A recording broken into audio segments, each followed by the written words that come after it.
जय Hind. Pen paper लेके बैठेगा और चीजों को नोट डाउन करना है। जो भी चीज हम यहाँ बताएंगे डायरेक्टली आपको एग्जाम्स में, चाहे आप दरोगा देने वाले हो चाहे बीपीएससी देने वाले हो, आपको दिखेगा। और अगर आपको मेरिट बनाना है, चाहे वो आपको दरोगा हो चाहे आपको प्री निकालना है बीपीएससी का, तो सबसे पहले आपको साइंस स्ट्रॉन्ग करना है। ठीक है, नीचे लिंक होगा, जुड़ जाना है। और अगेन जो भी चीजें यहाँ बताई जा रही है ड्रीम डोज पे, ये बेस्ट है। आप ये समझ लो और चीजों को नोट डाउन करना स्टार्ट करो। तो यूपीपीसीएस का 2023 का 2 दिन पहले जो एग्जाम हुआ है, ठीक है, तो उसका हम पेपर अभी यहाँ एनालिसिस कर रहे हैं, जो रिसेंटली अभी एग्जाम हुआ है 2023 में। देखिए पहला क्वेश्चन है आपका, मैच करना है आपको। ठीक है, साइंस के क्वेश्चन अभी हम एनालाइज करेंगे, उसके बाद डिफरेंट सब्जेक्ट का भी करेंगे, क्योंकि क्वेश्चंस डिस्कस करने लायक है, तो इसलिए हम दूसरा जो सब्जेक्ट है उसका भी डिस्कस करेंगे। ठीक है, देखिए सबसे पहले हम लोग बात करें साइंस से, हम स्टार्ट कर रहे हैं। तो यहाँ आपको डिजीज दिया हुआ है, वहां आपको दिया हुआ है कि आखिर वो जो डिजीज है, ठीक है, जो उसका पैथोजेन से मतलब किस कारण से होता है। जैसे कि यहाँ दिया हुआ है, देखिए पेप्टिक अल्सर दिया हुआ है, डेंगू दिया हुआ है, एलिफेंट फुट दिया हुआ है और मलेरिया दिया हुआ है। ठीक है, तो आपको पूछा गया है कि इसको अरेंज करना है। ठीक है, तो सबसे पहले हम लोग अरेंज करेंगे, उसके बाद में डायरेक्टली आपको जंप करवाऊंगा कि इससे क्या क्या क्वेश्चंस आपको नोट डाउन करना है। ठीक है, देखिए सबसे पहले अगर हम लोग बात करें, जो पता है उससे हम जाएंगे, मलेरिया जाएंगे। मलेरिया किससे होता है? ठीक है, तो आपको सबको पता है ये एक प्रोटोजोअन डिजीज है, प्रोटोजोअन डिजीज है। ठीक है, और ये एक पैरासाइट से होता है, जिसको बोला जाता है आपको क्या, सबसे पहले आप मैच कर लो, तो ये हो जाएगा आपको प्रोटोजोअन, तो डी का हो जाएगा आपका मतलब क्या हो जाएगा, डी का 2 हो जाएगा। तो डी का 2 देखो बस एक में ही है। ठीक है, तो ये बी इसका आंसर हो जाएगा। तो सिंपल समझ में आया कि जो पेप्टिक अल्सर है, ठीक है, ये किससे होता है, तो ये बैक्टीरिया से होता है। ठीक है, किससे होता है, आपका बैक्टीरिया से होता है। आप यहाँ ये सेम इसके लिए भी यही है। ठीक है, तो जो आपका मलेरिया है, ठीक है, वो किससे होता है, ये प्रोटोजोअन डिजीज है। ठीक है, उसके बाद अगर हम लोग बात करें शुरू से पेप्टिक अल्सर, तो क्या है, ये एक बैक्टीरिया से होता है, याद रखिएगा। तो ये हो जाएगा आपका यहाँ बैक्टीरिया। ठीक है, उसके बाद डेंगू, डेंगू क्या है, एक वायरल डिजीज है। ठीक है, तो आपको ये मार देना है यहाँ। ठीक है, और आपका एलिफेंट फुट, जिसको एलिफेंटाइटिस भी बोलते हैं और फिलेरिया भी बोलते हैं, ठीक है, ये होता है आपका वर्म से।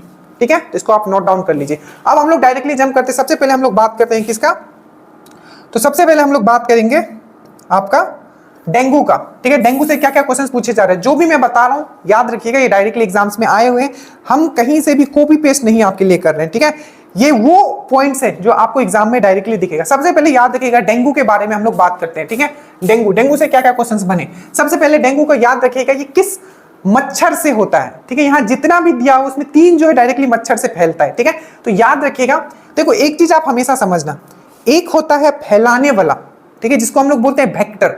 ठीक है, तो मच्छर एक फैलाने वाला है, मच्छर से वो बीमारी नहीं हो रही, वो बस उस पैथोजन्स को, ठीक है, उस पैथोजन्स को, जैसे कि हम मलेरिया बोलते हैं, मलेरिया को फैलाता कौन है, मॉस्किटो, एनाफिलिस मॉस्किटो। बट ये मत समझना कि हमको उससे होता है। ठीक है, मलेरिया जो होता है हमको, वो होता है आपका प्लाज्मोडियम पैरासाइट से होता है। ठीक है, तो होता किसी और चीज से, जिसको हम लोग पैथोजेंस बोलते हैं, और उसको लेके कोई और जाता है। ठीक है, ये चीज आप समझना, मतलब आप ये समझ लो कि डेंगू का हम बात करें। ठीक है, डेंगू क्या है, एक वायरल डिजीज है। ठीक है, तो मतलब ये किसी वायरस से होगा, किस वायरस से होगा, डेंगू वायरस से होगा।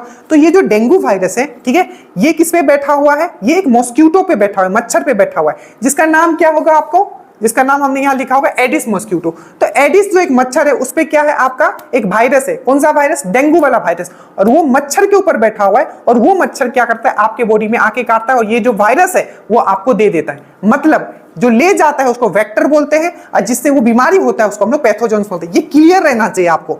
स्टेटमेंट बेस्ड जब आपको क्वेश्चंस दिए जाएंगे एग्जाम में, तो आप फिर नहीं कर पाओगे। ठीक है, so makes your clear to the point.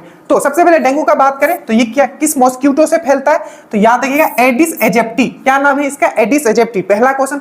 दूसरा क्वेश्चन याद रखिएगा, डेंगू किस टाइप का बीमारी है, तो ये वायरल डिजीज है। ठीक है, क्या है, ये एक वायरल डिजीज है, मतलब ये विषाणु से होता है। ठीक है, नेक्स्ट आपको याद रखिएगा, पूछा जाएगा कि ब्रेक बोन फीवर किसको बोलते हैं, ब्रेक बोन फीवर, जिसमें आपको पूरा मसल में पेन होता है, सिंपल वहां वर्ड लिखा होगा। और याद रखिए, इंग्लिश वर्ड याद करने की कोशिश करो। यूपीपीसीएस के क्वेश्चन आप उठा के देखना, बहुत सारे से क्वेश्चन थे जिसमें कि आपका इंग्लिश में सही लिखा हुआ था और हिंदी में वो क्वेश्चंस में मिस प्रिंट था, बट माना किसको जाएगा, इंग्लिश वाले को माना जाएगा, याद रखिएगा। ठीक है, तो ब्रेक बोन फीवर आपको याद रखना है, पूछा जाएगा ब्रेक बोन फीवर किसको बोला जाता है, तो आपको याद रखना है डेंगू को बोला जाता है। डेंगू जो होता है उसमें आपको ब्रेक बोन फीवर, डेंगू जो है किस पार्ट को इफेक्ट करता है, ये भी क्वेश्चन पूछा गया। तो जो प्लेटलेट्स होता है, प्लेटलेट्स को हम लोग और किस नाम से जानते हैं, थ्रोम्बोसाइट्स, लिखते चलना। ठीक है, किस नाम से जानते हैं? थ्रोम्बोसाइट्स। तो डेंगू जो है, डेंगू किसको? प्लेटलेट्स, जो ब्लड प्लेटलेट्स होता है उसको इफेक्ट करता है। क्यों? जो हमारा, क्यों बोलेगा? क्योंकि जो हमारा अस्थि मज्जा है, जो हमारा बोन मेरो है, ठीक है, जो कि हमारा रेड ब्लड सेल बनाती है, व्हाइट ब्लड सेल बनाती है और प्लेटलेट्स भी बनाती है, उसको ही दबा देता है। कौन? आपका डेंगू। तो पूरा का पूरा पॉइंट आपको याद रखना है। डेंगू किस चीज से होता है? तो ये एक वायरल डिजीज है। कौन इसको फैलाता है? तो एडिस एजिप्टी फैलाता है। ब्रेक बोन फीवर किसको बोला जाता है? तो डेंगू को बोला जाता है, ठीक है। और ये किस बॉडी के किस पार्ट को इफेक्ट करता है? तो प्लेटलेट्स और बोन मेरो को करता है। इस तरीके से पढ़ना, एग्जाम में क्वेश्चंस नहीं छूटेंगे, ठीक है। नाउ ये हो गया आपका डेंगू। उसके बाद हम लोग आते हैं आपका मलेरिया, ठीक है। मलेरिया पे बात करते हैं। देखिए, तो मलेरिया से क्या क्वेश्चन पूछा जाता है? सबसे पहले याद रखना, ये पैरासाइटिक डिजीज है, ठीक है। क्या है? ये पैरासाइटिक डिजीज है। और कौन सा पैरासाइट से होता है? तो प्लाज्मोडियम पैरासाइट से होता है, पहला क्वेश्चन। दूसरा, इसको फैलाता कौन है? तो इसका मॉस्किटो का नाम है एनाफोलिस। डेंगू को कौन फैलाता था? कौन सा मॉस्किटो, कौन सा मच्छर? तो एडिस मच्छर। इसको कौन फैलाता है? तो एनाफोलिस मच्छर, ठीक है। और जो आपका मलेरिया है, बॉडी का कौन सा पार्ट को ये इफेक्ट करेगा? तो किडनी और आपका लीवर को ये बहुत खतरनाक तरीके से आपका इफेक्ट करता है, ठीक है। याद रखोगे, एक एमपीपीसीएस में आपको क्वेश्चन पूछा गया था, जो ये पैरासाइट है, ठीक है, जिससे प्लाज्मोडियम पैरासाइट, जिससे मलेरिया होता है, इस पैरासाइट का डिस्कवर किसने किया था? तो आपको याद रखना, अल्फोंसो लावरन, ठीक है। क्या याद नाम रखोगे? अल्फोंसो भी नाम याद रखोगे तो याद रहेगा, बट लेवरन अगर आपको नहीं भी याद है तो आप टिक मार सकते थे। क्यों? क्योंकि जो मच्छर का, जो क्या बोलते हैं, मच्छर का लावा बोलते हैं ना, मच्छर का लावा है, ठीक है। तो अल्फोंसो लेवरन ने ये पैरासाइट डिस्कवर किया था, याद रहेगा। उसके बाद एक क्वेश्चन पूछा जाता है कि मच्छर को कंट्रोल करने के लिए, आपके एरिया में मच्छर है, मतलब बहुत सारा पानी है, पानी में मच्छर पैदा होता है, ठीक है, तो उसको कंट्रोल करने के लिए कौन सा मछली छोड़ दिया जाता है? तो उसको बोला जाता है गंबूसिया। गंबूसिया मछली क्या करती है कि आपका जो भी इसका अंडा होता है, जिसको लार्वा बोला जाता है, वो खा जाता है। तो कौन सा मछली से हम लोग मलेरिया को कंट्रोल करते हैं? तो गंबूसिया।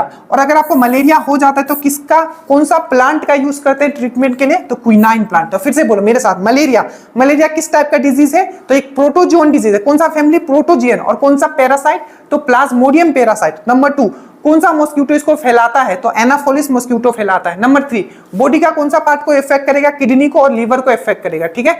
उसके बाद इसका जो पैरासाइट, इसको डिस्कवर किसने किया था? तो आपको याद रखना है, अल्फोंसो लेवरन ने किया था, ठीक है।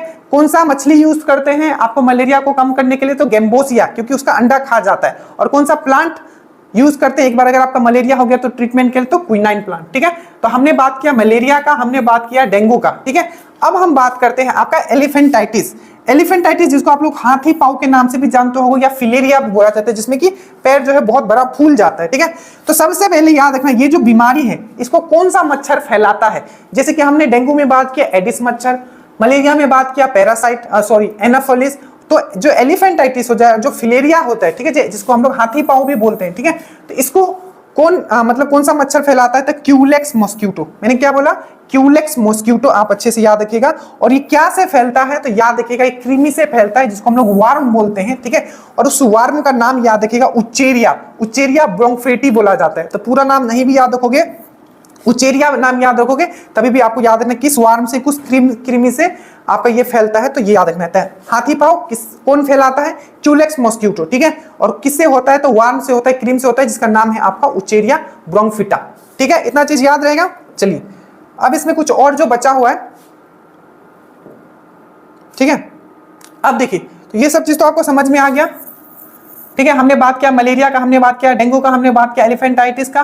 और अब देखो जो ये अल्सर है, ठीक है, अल्सर देखो, अल्सर जो होता है ना, जब हमारा पेट में इंफेक्शन हो जाता है तो पूछा जाएगा कि अल्सर जो बीमारी है कौन से पार्ट को इफेक्ट करती है? तो पेट, स्टोमक में क्या हो जाता है? इन्फेक्शन हो जाता है, याद रखिएगा। और ये एक बैक्टीरियल डिजीज है, ये भी याद रखिएगा। और कौन सा बैक्टीरिया से होता है ये भी पूछा गया है, तो हेलिकोबैक्टीरिया से होता है, हेलिकोबैक्टर पाइलोरी। मैंने क्या बोला? हेलिकोबैक्टर पाइलोरी से होता है, ठीक है। देखो यहां ने हमने बोला ना हाथी पांव, हाँ, पांव से 2-3 क्वेश्चन और पूछा जाता है। एक पूछा जाता है कि एथलीट फुट जो बीमारी है, ठीक है, एथलीट फुट जो बीमारी है, जो ह्यूमन में होती है, जो मनुष्य में होता है, वो क्यों होता है? तो आपको याद रखना है, फफूंद के कारण होता है। किसके कारण होता है? फफूंद के कारण होता है, याद रखिएगा। और एक डिजीज होता है माउथ एंड फूट रोग, एक होता है एथलीट फुट, ठीक है, जो कि ह्यूमंस में होता है फंगस के कारण, फफूंद के कारण। और एक होता है माउथ एंड फूट डिजीज, किसमें? एनिमल में होता है। वो क्यों होता है? तो वायरस के कारण। ये सब क्वेश्चंस पूछे गए। बाकी अगर अभी तक आपने नोट नहीं किया, बैक करके आप नोट कर लीजिएगा। नेक्स्ट क्वेश्चन देखिए, नेक्स्ट क्वेश्चन है आपका, human heart is made up of how many chambers?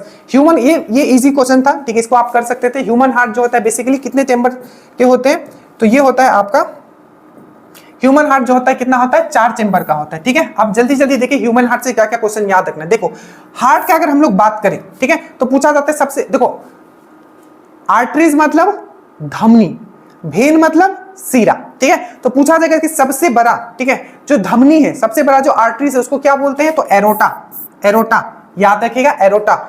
दूसरा आपको पूछा जाएगा कौन सा ऐसा धमनी है, ठीक है, जो आपका डीऑक्सीजनेटेड ब्लड कैरी करते हैं। डीऑक्सीजनेटेड ब्लड मतलब होता है कि आपका अशुद्ध रक्त कैरी करती है। तो आपको याद रखना है कौन सा ऐसा आर्टरी है, कौन सा ऐसा धमनी है, तो फुसफुस धमनी जो होता है आपका, ये क्या करता है, गंदा खून, या आप बोल सकते हो कि अशुद्ध रक्त कैरी करती है। और कौन सा ऐसा सीरा है जो ऑक्सीजनेटेड ब्लड कैरी करती है, मतलब शुद्ध रक्त कैरी करती है, तो आपको याद रखना है फुसफुस सीरा। मतलब पुलमोनरी आर्टरीज जो है डीऑक्सीजनेटेड ब्लड कैरी करती है, और आपका पुलमोनरी वेन जो है आपका ऑक्सीजनेटेड ब्लड कैरी करती है। आप ध्यान से समझो, पूछा जाता है क्वेश्चन कि कहां, ठीक है, लंग्स का, फेफड़ा का कौन सा वाला पार्ट है जहां एक्सचेंज ऑफ गैस होता है, मतलब हमारे बॉडी से कार्बन डाइऑक्साइड बाहर चला जाता है और जो ऑक्सीजन है अंदर आ जाता है, तो वो यही है। देखिए है पुलमोनरी आर्टरी, फुसफुस धमनी, और ये है आपका फुसफुस सीरा मतलब पुलमोनरी वेन्स। अब देखिए यहाँ क्या है, डीऑक्सीजनेटेड ब्लड मतलब अशुद्ध रक्त, ये किसके थ्रू जा रहा है, पुलमोनरी आर्टरी के थ्रू जा रहा है, लंग्स में गया,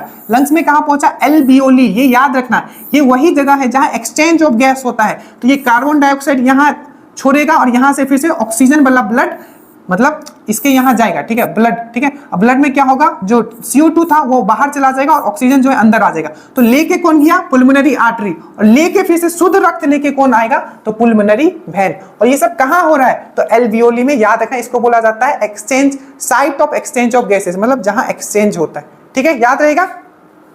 चलिए याद रखिएगा, नेक्स्ट क्वेश्चन आपको पूछा जाएगा कि हाँ, जो हमारा हार्ट जो है 4 चेंबर का है, तो कौन से वाले साइड में हमारा शुद्ध रक्त होता है, ऑक्सीजनेटेड ब्लड होता है। तो याद रखिएगा लेफ्ट वाले साइड में हमारा ऑक्सीजनेटेड ब्लड आता है, ठीक है, मतलब शुद्ध रक्त आता है। और जो हम लेफ्ट वाला जो है हमारा, उसमें हमारा शुद्ध रक्त आता है, और जो राइट वाला है उसमें क्या आता है, आपका अशुद्ध रक्त आता है। ये सब पूरा समझाया, आज ही आपको वीडियो दिया गया था। ठीक है, उसके बाद याद रखना, जो आपका रेप्टाइल जो होते हैं, रेंगने वाले जो जानवर होते हैं, चाहे एम्फीबियंस, एम्फीबियंस मतलब होता है आपका क्या, जो उभयचर, जो पानी में भी रहता है और धरती पे भी रहता है, उसमें कितना होता है हार्ट चेंबर, तो याद रखना 3 होता है। चाहे रेप्टाइल्स बोलूं, रेंगने वाले जानवर, या एम्फीबियंस, उभयचर बोलूं, 3 होता है। बट यहां एक एक्सेप्शन है जो आपको याद रखना है।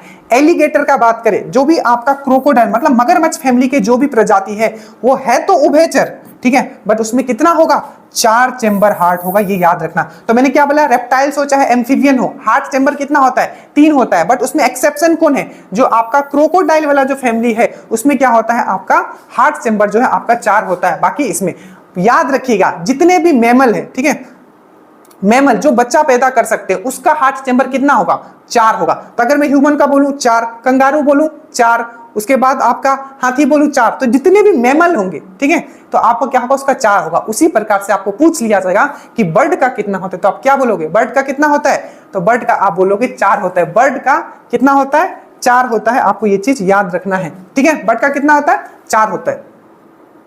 ठीक है, और अगर आपको बोले कि जो फिश होता है, ये बहुत इंपॉर्टेंट है, तो फिश का कितना होता है, तो 2 होता है। तो देखो 4 किस में होगा, ह्यूमंस में होगा, ठीक है। उसके बाद आपका ओनली 2 किस में होगा, तो ये मछली में होगा, याद रखना। ओनली 3 किस में होगा, तो रेप्टाइल्स और आपका जो एम्फीबियंस है उसमें होगा। ठीक है, ये भी डिटेल में पढ़ाया हुआ, आपको जाके पढ़ सकते हो। अब ये देखो, ये क्वेश्चन दरोगा में भी पूछा गया था घुमा के। देखो trophic levels are form by, ठीक है, जो पोषक स्तर होते हैं वो कैसे बनते हैं, तो सिंपल सी बात है, जो पोषक स्तर होते हैं वो फूड चेन से बनते हैं। किससे बनते हैं, फूड चेन से बनते हैं। तो trophic level are form by the organism linked in a food chain. अब देखो कैसे, तो ये है आपके उत्पादक, ठीक है, और ये है आपके कंज्यूमर्स, मतलब ये है आपको प्रोड्यूसर, ये है आपके कंज्यूमर। प्रोड्यूसर मतलब उत्पादक, और कंज्यूमर मतलब जो खाएंगे उस चीज को। ठीक है, देखो तो जो उत्पादक है, ठीक है, तो क्वेश्चन आपको पूछा जाएगा सबसे पहले ये क्या आपका ट्रॉपिक लेवल है। पहला पॉइंट, ट्रॉपिक लेवल में क्या होता है, सबसे नीचे होता है आपका प्रोड्यूसर, उत्पादक। तो दरोगा में पूछा गया था कि सबसे ज्यादा, ठीक है, ये जो ट्रॉपिक लेवल है इसमें सबसे ज्यादा कौन होता है, प्रोड्यूसर होता है, प्राइमरी कंज्यूमर होता है, सेकेंडरी कंज्यूमर होता है। ठीक है, तो आपको याद रखना है, जो उत्पादक जो होता है, पहला क्वेश्चन, ट्रॉपिक लेवल में जो सबसे ज्यादा होता है वो क्या होता है, आपका क्या होता है, आपका प्रोड्यूसर होता है, उत्पादक होता है। ठीक है, तो देखो जैसे कि यहाँ क्या हो गया, हरा पेड़ पौधे हो गए, तो इसको कौन खाएगा, ये घास ऊपर खाएगा, ये तितली उतली खाएगा। तितली उतली को कौन खाएगा, ये टीडाउडा को कौन खाएगा? तो चूहा खाएगा, स्पैरो खाएगा, फ्रॉग खाएगा। तो नीचे वाला हो गया प्रोड्यूसर, इसके ऊपर वाला प्राइमरी कंज्यूमर, ठीक है, इसके ये वाला सेकेंडरी कंज्यूमर, ये हो गया आपका टर्सरी, और ये हो गया आपका चौथा वाला कंज्यूमर। तो पहला क्वेश्चन मैंने क्या बोला? सबसे ज्यादा क्या होते हैं? उत्पादक होते हैं। दूसरा क्वेश्चन आपको याद रखना है, एक लेवल से दूसरे लेवल में, ये भी क्वेश्चन पूछा गया कि एक लेवल से दूसरे लेवल में जाने से कितना एनर्जी ट्रांसफर होता है? तो याद रखिएगा 10% एनर्जी। मान लो अगर सन से, ठीक है, ये नीचे वाले जो प्रोड्यूसर, इसको 100% एनर्जी मिल रहा है, तो इसके ऊपर में कितना ट्रांसफर होगा? 100% का बस 10% होगा, ये याद रखना। तो टॉपिक लेवल 1 से लेके दूसरे लेवल में क्या होता है? हमेशा एनर्जी जो है आपका 10% ही ट्रांसफर होते हैं। बहुत बार क्वेश्चन पूछा गया। दूसरा मैंने क्या बोला? सबसे ज्यादा इसमें कौन सा होगा? तो प्रोड्यूसर जो है, उत्पादक जो है, सबसे ज्यादा होता है। और जो आपका घास खाता है उसको हम लोग क्या बोलते हैं? क्या बोलते हैं? हार्बीवोरस, ठीक है। और जो घास भी खाता है और मीट भी खाता है उसको हम लोग क्या बोलते हैं? सर्वभक्षी, जिसको हम लोग बोलते हैं ओमनीवोरस, ठीक है, याद रखिएगा। और जो सिर्फ मीट मछली खाता है उसको हम लोग क्या बोलते हैं? मांसभक्षी, जिसको हम लोग बोलते हैं कार्निवोरस, याद रखना। जो सिर्फ पेड़ पौधा खाएगा हार्बीवोरस, ठीक है। जो आपका सिर्फ मीट उट खाएगा वो कार्निवोरस, और जो दोनों खाएगा वो होगा ओमनीवोरस। एक क्वेश्चन पूछा जाता है आपका हमेशा कि ठीक है, कार्निवोरस हो गया जो वेजिटेरियन है, जो ये खाएंगे, मतलब पेड़ पौधा खाएंगे, ठीक है। और एक होता है मांसभक्षी, जिसको हम लोग बोलते हैं कार्निवोरस, और एक होता है सर्वभक्षी, जो कि दोनों खाता है। तो इसमें सबसे ज्यादा, ठीक है, जो एनर्जी मिलता है, ठीक है, सबसे ज्यादा जो पोषण मिलता है वो किसको मिलता है? तो याद रखिएगा ओमनीवोरस को, जो दोनों खाता है। ये भी क्वेश्चन पूछा गया, ठीक है। तो ये चीज आपको याद रखना है। उसके बाद क्वेश्चन पूछा गया था जो ट्रॉपिक लेवल होता है ये किस शेप में होता है? तो आपको याद रखना है स्ट्रेट होता है, हमेशा स्ट्रेट होगा। और दूसरा क्वेश्चन किस फॉर्म में होगा? तो पिरामिड के फॉर्म में होगा, याद रखिएगा, ठीक है। और पूछा जाएगा कि ह्यूमन जो है, ह्यूमन इसमें कहां आता है? तो टर्सरी कंज्यूमर में आता है, याद रखिएगा, किसमें? टर्सरी, ठीक है। कंज्यूमर का हिंदी अभी याद नहीं आ रहा है मुझे, ठीक है। उत्पादक मतलब होता है आपका प्रोड्यूसर, ठीक है। ये चीज बस आपको इतना आपको यहां से याद रखना है, ये बहुत है, ठीक है। चलिए, उसके बाद है आपका एक जियोग्राफिकल यूनिट, एक भौगोलिक इकाई जो पानी को इकट्ठा करती है, भंडारण करती है एवं पानी को छोड़ती है। डायरेक्टली क्वेश्चन से इस टाइप के क्वेश्चन एकदम आपको डायरेक्टली याद रखना। वाटर शेड इसको बोला जाता है, क्या बोला जाता है? जल विजय बोला जाता है, याद रखना, ठीक है। Geographical unit that collect, stores and release water. अब वाटर पे क्विकली 5 से 6 क्वेश्चंस बता देता हूं जो पूछा गया। सबसे पहले वाटर किस टाइप का बॉन्ड फॉर्म करता है? तो बोलोगे हाइड्रोजन बॉन्ड। पूछा जाएगा कि सबसे ज्यादा कौन सा ऐसा तरल पदार्थ है जिसका सबसे ज्यादा विशिष्ट उष्मा होता है, स्पेसिफिक हीट होता है? तो है आपका वाटर। नेक्स्ट क्वेश्चन पूछा जाएगा कि स्पेसिफिक हीट का यूनिट क्या है? तो जूल पर केजी केल्विन या जूल पर केजी डिग्री सेल्सियस पूछा जाएगा, सब पूछे गए, ठीक है। उसके बाद आपको पूछा जाएगा कि जो आपका इसका जो मास होता है, द्रव्यमान जो होता है, कितना होता है? मॉलिक्यूलर मास जो कितना होता है आपका वाटर का? तो याद रखिएगा 18 U याद रखिएगा, या ग्राम में अगर बोले तो 18 ग्राम पर मोल होता है, याद रखिएगा। उसके बाद एक क्वेश्चन पूछा जाता है जैसे कि वाटर है, ठीक है। वाटर क्या है? हाइड्रोजन और ऑक्सीजन से बना हुआ है। तो ये किस रेशियो में बना है? इसका कितना एटम होगा, इसका कितना एटम होगा? तो 1:8 के मास में इसका बना हुआ है, ये भी याद रखिएगा। क्या वाटर जो है, वाटर में, ठीक है, हाइड्रोजन एटम से बना हुआ है, ऑक्सीजन एटम से बना हुआ है। अगर दोनों का मास निकाले तो किस रेशियो, किस अनुपात में होगा? तो 1:1। तो याद रखना, हाइड्रोजन बॉन्ड बनाता है, विशिष्ट उष्मा इसका सबसे ज्यादा है। विशिष्ट उष्मा का विशिष्ट उष्मा का यूनिट क्या है? तो जूल पर केजी केल्विन और जूल पर केजी डिग्री सेल्सियस। और याद रखिएगा इसका मास कितना होता है? तो 18 U होता है। और आपका हाइड्रोजन और वाटर किस रेशियो में होता है? तो 1:8 के रेशियो में। और हमारा बॉडी का कितना % वाटर है? तो 70% हमारे बॉडी का वाटर होता है, ये भी चीज याद रखिएगा, ठीक है। नेक्स्ट क्वेश्चन है आपका, which of the following is insectivorous plants? के कीटभक्षी पौधे कौन सा है? ठीक है, आपको मैंने बहुत बार पढ़ाया। सबसे पहले याद रखना, कीटभक्षी पौधे जो होते हैं वो किस फैमिली में आते हैं, किस फैमिली में आते हैं? तो पिचर प्लांट उसको बोला जाता है, PITCHER, pitcher plant.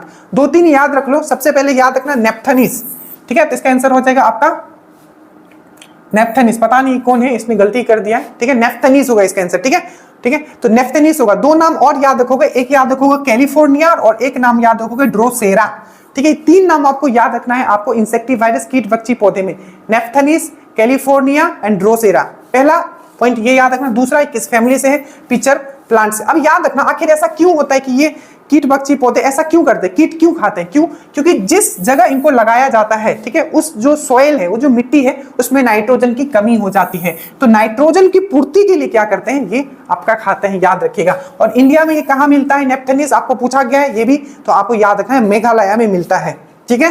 Next question पे हम लोग आते हैं। The aquatic plant commonly used as a biofertilizer, ये भी आपका घटना चक्र का क्वेश्चन है। देखिए जलीय पौधा जिसके प्राय जल प्लावित धन के खेत में जैव उर्वरक के रूप में पाया जाता है। The aquatic plant commonly used as a biofertilizer in a water logged field, rice field. सबसे पहले तो इसने यहाँ एक क्वेश्चन का आंसर दे दिया है, ठीक है। देखो तो सबसे पहले याद रखना ये है आपका एजोला। एजोला जो है आपका क्या होता है, ये एज ए फर्टिलाइजर यूज होता है। कहाँ, ये याद रखना पैडी फील्ड में। पैडी मतलब राइस के फील्ड में, और राइस के फील्ड से कौन सा गैस निकलता है, मीथेन निकलता है। मीथेन क्या है, एक ग्रीन हाउस गैस है, ठीक है। मीथेन क्या आपका एक ग्रीन हाउस गैस है, आपको ये चीज याद रखना है, ठीक है। अब ध्यान से सुनिए कि इसमें क्या क्या क्वेश्चंस आपको पूछे जाएंगे, ठीक है। देखिए एजोला, एजोला क्या है तो याद रखना ये कौन से फैमिली को बिलोंग करता है। हमने आपको क्या पढ़ाया था, थैलोफाइटा, ब्रोयोफाइटा एंड टेट्रियोडियोफाइटा, ये तीनों किसमें आता था। पूरा प्लांट जगत दो भागों में मैंने आपको विभाजित किया था, एक था आपका क्रिप्टोगेमस, एक था आपका फेंड्रोगेमस। क्रिप्टोगेमस क्या था, जिसमें फूल नहीं होंगे, और वही था क्रिप्टोगेमस में थैलोफाइटा, ब्रोयोफाइटा, पेट्रियोडियोफाइटा, टेरियोडियोफाइटा। तो ये क्या है आपका टेरियोडियोफाइटा या पेट्रियोडियोफाइटा, आप जो बोलो टेरिडोफाइटा है। क्या है ये, टेरिडोफाइटा है। टेरिडोफाइटा है, पहला पॉइंट याद रखना। दूसरा याद रखना इसको एक और नाम से जाना जाता है एजोला को, ये क्या मॉस्क्यूटो फर्न के नाम से जाना जाता है, मॉस्क्यूटो फर्न। याद रखना, मैंने क्या पता पेडी या राइस के फील्ड में मिलता है। और क्यों ये यूज होता है, मतलब पेडी, और क्यों इतना बेनिफिशियल है, सिंपल सी बात है, नाइट्रोजन का स्थिरीकरण करता है, नाइट्रोजन का फिक्सेशन करता है। क्यों, क्योंकि जो भी प्लांट है वो डायरेक्टली नाइट्रोजन नहीं ले सकता, किस फॉर्म में लेता है, नाइट्रेट के फॉर्म में लेता है, तो नाइट्रोजन को नाइट्रेट में चेंज कर देता है। इसीलिए एजोला के लिए बहुत इंपॉर्टेंट है, ये सब पॉइंट पूछा जाएगा।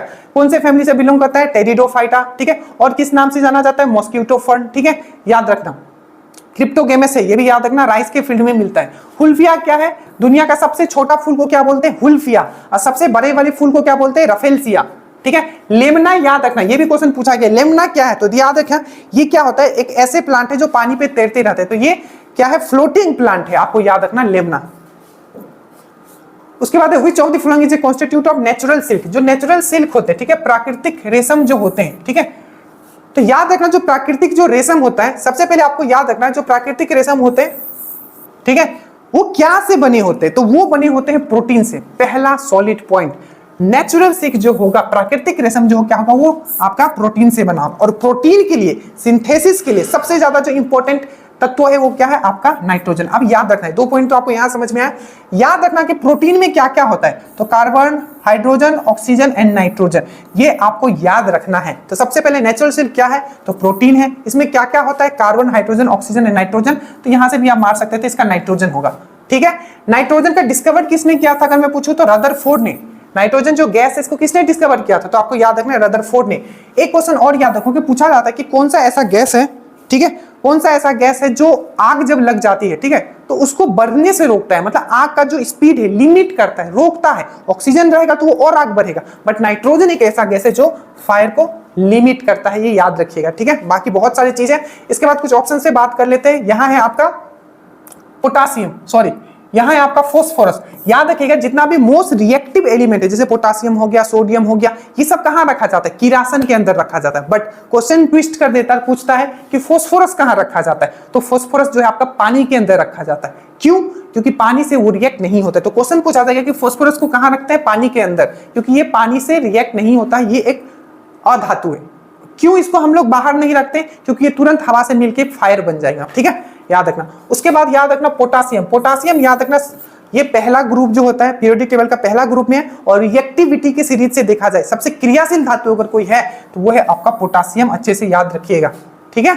उसके बाद मैग्नीशियम, मैग्नीशियम क्या है तो याद रखिएगा क्लोरोफिल जो आपका होता है, हरित लवक, उसमें क्या मिलता है, तो आपका मैग्नीशियम मिलता है। पॉइंट बाय पॉइंट में डिस्कस कर दे रहा हूं, बस आपको लिखते हुए चलना है।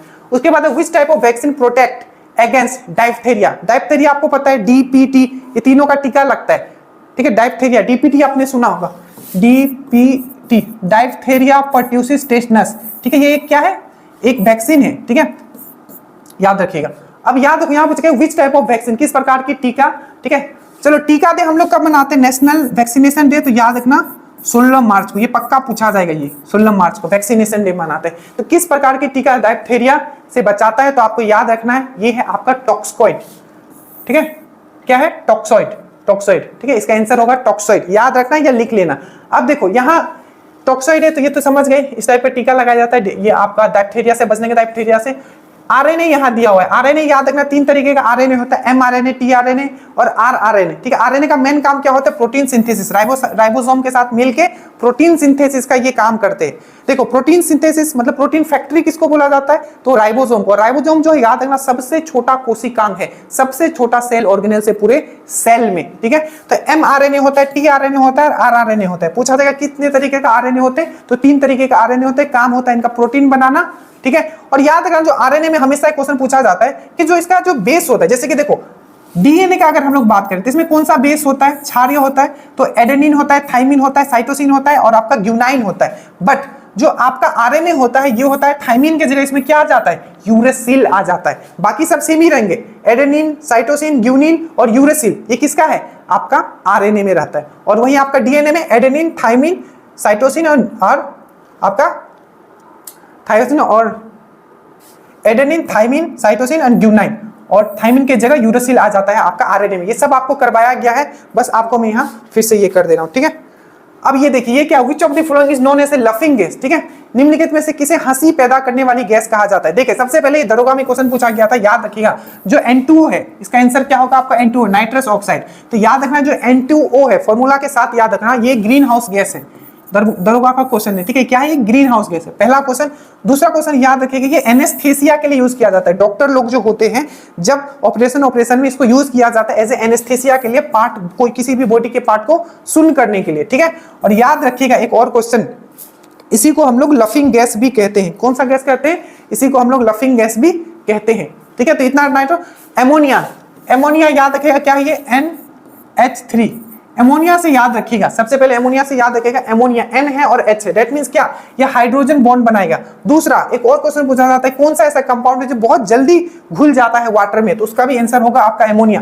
ये सब पूछे गए। ठीक है, ऐसे ही नहीं मैं बोल रहा हूँ। ठीक है, और मुझे ऐसे ही याद नहीं है, पूछा गया था, 4 ऑप्शन दिया होगा, पूछा इसमें से सबसे ज्यादा कौन घुलनशील है वाटर में? तो एमोनिया। एमोनिया कौन सा बॉन्ड बनाता है? तो हाइड्रोजन बॉन्ड बनाता है। ठीक है, नाइट्रस ऑक्साइड मैंने बना दिया। और कार्बन मोनोऑक्साइड आपको पूछा जाता है कि जो बंद दरवाजा करके नहीं सोना चाहिए, क्यों? क्योंकि आपके रूम में कार्बन मोनोऑक्साइड जमा हो जाएगा। और कार्बन मोनोऑक्साइड क्या होता है? ब्लड में क्या करता है? बहुत जल्दी घुलनशील इसका होता है। इसका जो एफिनिटी होता है, घुलने की जो मतलब क्षमता होती है, बहुत ही फास्ट होता है। और आपका पूरा ब्लड में आपका ये मिल जाएगा, उसके बाद आपको खांस से हो गए और उसके बाद आपका घुटन से देहांत हो जाएगा। सब क्वेश्चंस याद रखने जितना मैंने बताया। CFC आपको पता है, क्लोरोफ्लोरोकार्बन, ये भी आपका एक ग्रीन हाउस गैस है। ठीक है, उसके बाद आपका which of the following hormone is secreted by a beta cell of the islets of Langerhans. ठीक है, निम्नलिखित में से कौन सा हार्मोन अग्नाशय के लैंगरहैंस के आइलेट की बीटा सेल से स्रावित होती है? आपको सबको पता होगा, ये है आपका इंसुलिन। ठीक है, क्या है आपका? इंसुलिन। देखिए सबसे पहले हम लोग बात करते हैं पेनक्रियास का। ठीक है, पेनक्रियास, तो पेनक्रियास दैट मींस अग्नाशय। सबसे पहले याद रखना जो अग्नाशय, क्वेश्चन पूछा जाएगा हमारे बॉडी में कौन सा ऐसा ग्रंथि है जो मिक्स्ड ग्रंथि है, मिक्स्ड ग्लैंड है? तो आप क्या बोलोगे? पेनक्रियास। ठीक है, क्या है? मिक्स्ड ग्रंथि, मतलब अंतस्रावी ग्रंथि भी है और आपका बाह्य स्रावी ग्रंथि भी है, मतलब एक्सोक्राइन ग्लैंड भी है और एंडोक्राइन ग्लैंड भी। पहला पॉइंट। ठीक है, दूसरा पॉइंट, इसमें क्या है कि ये दो सेल इसमें याद रखोगे, alpha cell and beta cell. Alpha cell से कौन सा हार्मोन रिलीज करता है? ये पेनक्रियास, तो ग्लूकागोन। और बीटा सेल से कौन सा रिलीज करता है? तो ये इंसुलिन, याद रखना। और इंसुलिन का डिस्कवर किसने किया था? तो बेंटिंग एंड बेस्ट ने किया था। इंसुलिन का काम क्या होता है? तो जो हमारे बॉडी में जो एक्स्ट्रा ग्लूकोज होता है उसको ग्लाइकोजिन में चेंज कर देता है। और कहाँ स्टोर होता है ये ग्लाइकोजिन? तो आपको याद रखना मसल में और लीवर में ये स्टोर होता है। हर एक पॉइंट से क्वेश्चंस पूछे गए। ठीक है, तो मसल और लीवर में स्टोर होता है। याद रखिएगा जो ग्लूकोज जो है ये मोनोसेकेराइड है, पर आपका जो ग्लाइकोजिन जो हमारे बॉडी में स्टोर होती है ये आपका डाइसेकेराइड है। ये भी आपका ये पॉलीसेकेराइड है। ग्लाइकोजिन क्या है? आपका पॉलीसेकेराइड है। ठीक है, और ग्लूकोज से क्वेश्चन पूछा गया था बीपीएससी में, सबसे छोटा यूनिट कार्बोहाइड्रेट का क्या है? तो ग्लूकोज है। ठीक है, उसके बाद अगर हम ग्लूकागोन का बात करें, देखो तो जो काम इंसुलिन करता है जस्ट इसका उल्टा काम ग्लूकागोन करता है। मान लीजिए हमारे बॉडी में ग्लूकोज ज्यादा हो गया तो क्या करेगा? इंसुलिन आपका ग्लूकोज को ग्लाइकोजिन में चेंज कर देगा और हमारे लीवर और मसल में स्टोर कर देगा। बट अगर हमारा इंसुलिन नहीं बनता है बॉडी में, तभी हमें क्या हो जाता है? डायबिटीज हो जाता है, क्योंकि पूरा ब्लड में ग्लूकोज हो जाएगा। ठीक है, तो जस्ट इंसुलिन का काम आपने समझा। और मान लीजिए हमारे बॉडी में ग्लूकोज का कमी हो गया, तो जस्ट ये जो उल्टा काम करता है, ठीक है, इंसुलिन का उल्टा काम कौन करता है? ये ग्लाइकोगोन करता है, जो कि इसका दूसरा हार्मोन यहां दिया हुआ है। ठीक है, ये ग्लाइकोगोन, इंसुलिन आप समझ गए। एड्रेनलिन याद रखना, इसको क्या बोला जाता है? इमरजेंसी हार्मोन बोला जाता है। कौन सा हार्मोन? इमरजेंसी हार्मोन इसको बोला जाता है। और याद रखिएगा इसी को बोला जाता है, हमारा ब्लड प्रेशर को भी कंट्रोल करता है। और इसको मारो एंड भागो हार्मोन भी बोला जाता है, फाइट एंड फ्लाइट हार्मोन बोला जाता है। और याद रखना एल्डेस, ये जो है एल्डोस्टेरोन, तो याद रखना ये एड्रेनलिन और एल्डोस्टेरोन दोनों जो है, ठीक है, ये कौन रिलीज करता है? तो आपका एड्रेनल ग्लैंड करता है। एड्रेनल ग्लैंड कहां होता है? तो जो हमारा किडनी है, किडनी के जस्ट ऊपर होता है। ये सब पॉइंट आपको याद रखना है, ठीक है। So thank you so much, ठीक है, थोड़ा क्विक हमें करना पड़ा, ज्यादा नहीं। अभी से 8 क्वेश्चंस लेंगे और इस तरीके से डिस्कशन कर दूंगा एग्जाम में, फिर आपको प्रॉब्लम नहीं होगा। प्लीज कॉन्टिन्यूअस मैंने बोला, अगर आपको मेहनत पसंद आ रहा है तो प्लीज बताइएगा, क्योंकि जब भी मैं वीडियोस देखता हूं यूट्यूब पे, ठीक है, तो क्या होता है कि जो व्यूज जो होते हैं, ठीक है, मतलब ये वैकेंसी आएगा या इस टाइप ऑफ वीडियोस पे ज्यादा व्यूज होते हैं, पर जो क्वालिटी ऑफ कंटेंट पे होता है वो व्यूज नहीं आते हैं। इससे ये मैं नहीं कह रहा हूं कि आप मेरे पे व्यूज आना चाहिए, इससे क्या होता है, आप सही बात समझो, जो क्वालिटी ऑफ एजुकेटर होंगे वो यूट्यूब पे वीडियोस बनाएंगे ही नहीं, क्योंकि उनको लगेगा जब भी हम लोग क्वालिटी ऑफ कंटेंट देते हैं तो कोई व्यूज आता ही नहीं है, ठीक है। व्यूज किस पे आता है वो सब आपको पता है। So thank you so much and thank you so much for joining dream news.